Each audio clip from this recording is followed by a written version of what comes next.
Language Hindi Sanskrit ବଦଳରେ ଗୋଟେ ନୂଆ ଟ୍ରେଡ ଆସିଛି, ଏଟା ଭୋକେଶନାଲ। ଆମ ସ୍କୁଲରେ ଦୁଇଟି ଭୋକେଶନାଲ ଅଛି, ଗୋଟେ ହିନ୍ଦୀ, ଗୋଟେ ରିଟେଲ ଆଉ ଗୋଟେ ଇଲେକ୍ଟ୍ରୋନିକ୍ସ। ତମେ ଜାଣିଛ ଭୋକେଶନାଲ କହିଲେ କଣ? ହଁ, ଆମେ এই ବିଷୟରେ ଜାଣିଛୁ। ଏହାକୁ ଶିକ୍ଷା କରି ଆମ ପୂର୍ବ ଶ୍ରେଣୀରେ ପଢୁଥିବା ଭାଇ ଭଉଣୀମାନେ ମଧ୍ୟ ବହୁତ ମାର୍କ ରଖିଛନ୍ତି ଏବଂ ଏହାକୁ ଶିକ୍ଷା କରି ସେମାନେ ନିଜ ଉପରେ ଆତ୍ମନିର୍ଭରଶୀଳ ମଧ୍ୟ ହୋଇପାରିଛନ୍ତି। ଏହା ହେଉଛି ଗୋଟେ ଧନ୍ଦାମୂଳକ ଶିକ୍ଷା।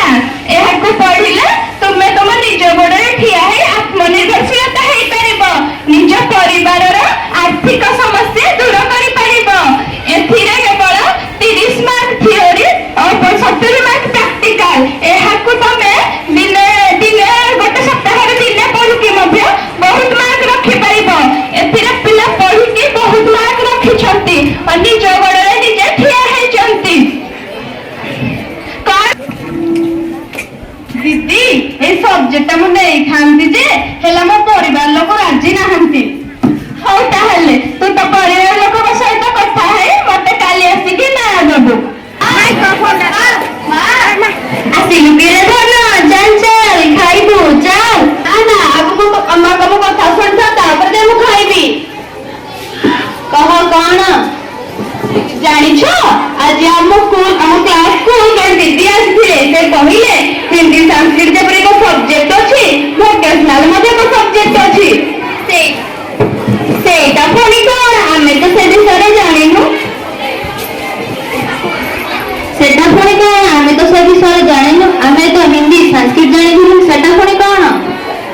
ଭୋକେଶନାଲ ହେଉଛି ଧନ୍ଦାମୂଳକ ଶିକ୍ଷା, ଯାହାକୁ ପଢି ଆତ୍ମନିର୍ଭର ହୋଇପାରିବି, ନିଜ ଗୋଡେ ନିଜ ଛିଡା ହେଇପାରିବି ଆଉ ପରିବାର ଆର୍ଥିକ ସମସ୍ୟାକୁ ମଧ୍ୟ ଦୂର କରିପାରିବି।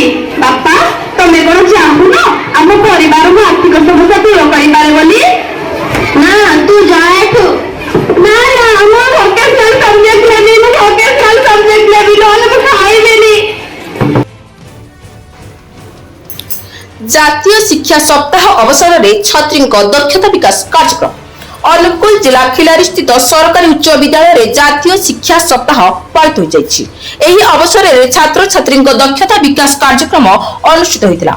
ସରକାରୀ ଉଚ୍ଚ ବିଦ୍ୟାଳୟର ପ୍ରଧାନ ଶିକ୍ଷୟିତ୍ରୀ ଭାରତୀ ପ୍ରଧାନଙ୍କ ଅଧ୍ୟକ୍ଷତାରେ ଅନୁଷ୍ଠିତ କାର୍ଯ୍ୟକ୍ରମରେ ଲାଇଟ୍ ଆଣ୍ଡ ଲାଇଫ୍ ଟ୍ରଷ୍ଟର ଆସିଷ୍ଟାଣ୍ଟ କୋଅର୍ଡିନେଟର ସନାତନ ସାହୁ ସମ୍ମାନିତ ଅତିଥି ଭାବେ ଯୋଗ ଦେଇଥିଲେ।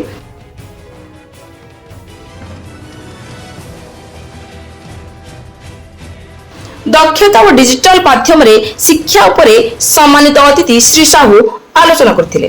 ଧନ୍ଦାମୂଳକ ଶିକ୍ଷୟିତ୍ରୀ ତୃପ୍ତି ମହାନ୍ତି କାର୍ଯ୍ୟକ୍ରମକୁ ସଂଯୋଜନା କରିଥିବା ବେଳେ ପାଠ୍ୟକ୍ରମ ସହିତ ଧନ୍ଦାମୂଳକ ଶିକ୍ଷାର ପ୍ରୋତ୍ସାହନ ବିଷୟରେ କ୍ଷୁଦ୍ର ନାଟକ, ଚିତ୍ରାଙ୍କନ ଓ ଡିବେଟ୍ ପ୍ରତିଯୋଗିତା ପରିବେଷଣ କରାଯାଇଥିଲା। ପରିଶେଷରେ ଭଲ ପ୍ରଦର୍ଶନ କରିଥିବା ଛାତ୍ରଛାତ୍ରୀମାନଙ୍କୁ ପୁରସ୍କୃତ କରାଯାଇଥିଲା।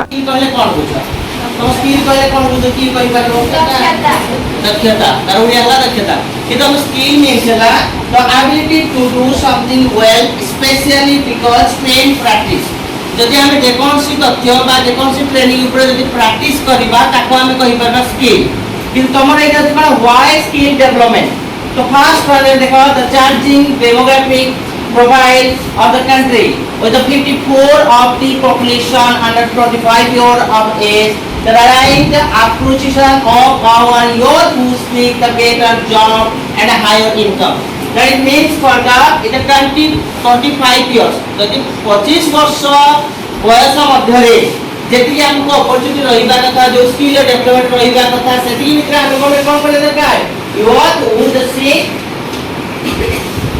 and better job सही टाइम रे हमें better job करि परिया दरकार सही टाइम हम better job को अचीव करिया। उक्त कार्यक्रम रे विद्यालयर समस्त शिक्षक शिक्षयित्री और छात्र छात्री माने उपस्थित थिले।